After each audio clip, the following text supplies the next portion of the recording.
YouTube চেনেলটোলৈ আপোনালোকক স্বাগতম জনাইছোঁ। মই আজি আপোনালোকক দেখাবলৈ লৈছোঁ ৰাজ কেনেকৈ ভৰাই নতুন পদ্ধতি এটা। ইয়াৰ আগৰ ভিডিঅ'ত আপোনালোকক মই দেখাইছিলোঁ কাপোৰ বাতি কৰাৰ পৰা তুলুঠাত মেৰুৱালৈকে আৰু বৰ ভৰোৱালৈকে আপোনালোকক মই দেখাইছিলোঁ। আজি আধুনিক পদ্ধতি এটা দেখাম কেনেকৈ ৰাজ ভৰাব পাৰে। খুব সহজ উপায়েৰে আপোনালোকে ৰাজ ভৰাব পাৰিব। আপোনালোক সকলোৱে চাই থাকক। এই সহজ পদ্ধতিটো কেনেকৈ ৰাজ ভৰাই আপোনালোকক মই কৈছোঁ। প্ৰথম কাপোৰখন বাতি কৰি ল'ব লাগিব। তাৰ পাছত তুলুঠাত মেৰিয়াই ল'ব লাগিব। তুলুঠাত মেৰিওৱাৰ পাছত বৰ তুলিব। বৰ তোলাৰ পাছতহে ৰাজ ভৰোৱা হ'ব। আৰু সেই ৰাজ কেনেকৈ ভৰাই এদিনতে শেষ কৰিব পাৰে আপোনালোকক মই দেখাই আছোঁ। আপোনালোক সকলোৱে চাই। এয়া বৰ তোলাৰ পাছত এতিয়া ৰাজ ভৰাই আছে। চাওকচোন কেনেকৈ লৈছে আপোনালোকে চাওক। বৰখিনি তলত লৈছে।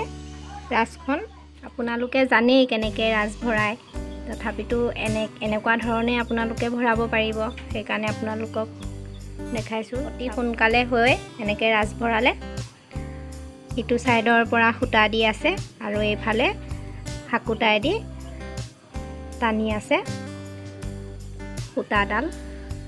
এয়া চাওক এনেকৈ জোঁট নালাগিবৰ কাৰণে গাঁঠি দি লৈছে। সেইটো ছাইডেও দেখাম সূতাডাল কেনেকৈ দিছে। সিটো ছাইডৰ পৰা সূতা এযোৰ এযোৰকৈ দিব লাগিব ৰাজখনত ভৰাওঁতে।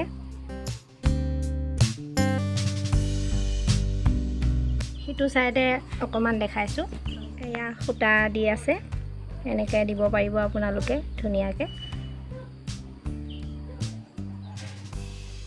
দুগৰাকী হৈ পেলাই ধুনীয়াকৈ বৰ তুলিব পাৰিব, ৰাজ ভৰাব পাৰিব।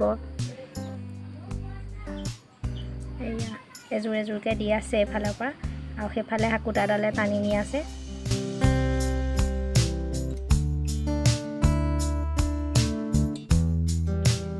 এইখিনি গোটেইখিনি ভৰাব।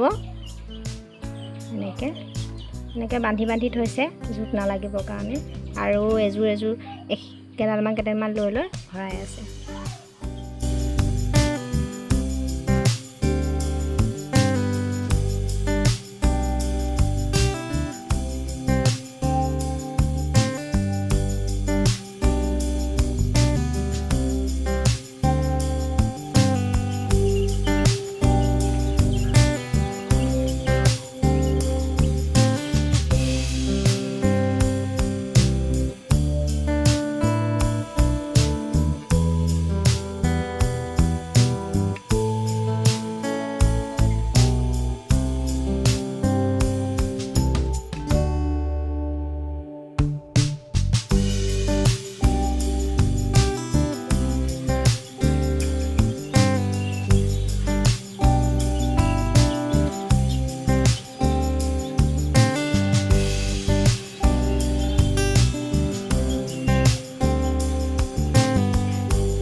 ৰাজ ভৰাই কমপ্লিট হ'ব আৰু অকণমান বাকী আছে।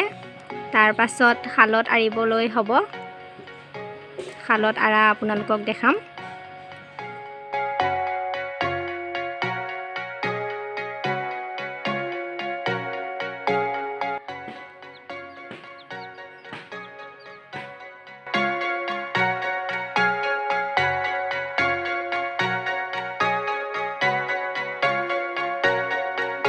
কাম কমপ্লিট হোৱাৰ পিছত এতিয়া এয়া শালত কাপোৰখন তৰিছে। এতিয়া ববহে লাগে আৰু।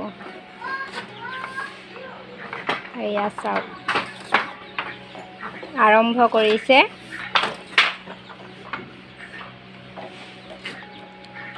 মায়ে বব, লগতে ময়ো বম আৰু। মাৰ শাল এইখন মোৰ মাৰ শাল হয় এইখন আৰু এইখন মোক লগাই দিছে ভিডিঅ'টো যদি আপোনালোকৰ ভাল লাগিছে তেতিয়াহ'লে লাইক কৰিব সাবস্ক্ৰাইব কৰিব আৰু কমেন্ট বক্সত কমেন্ট কৰিব আজিলৈ বাই বাই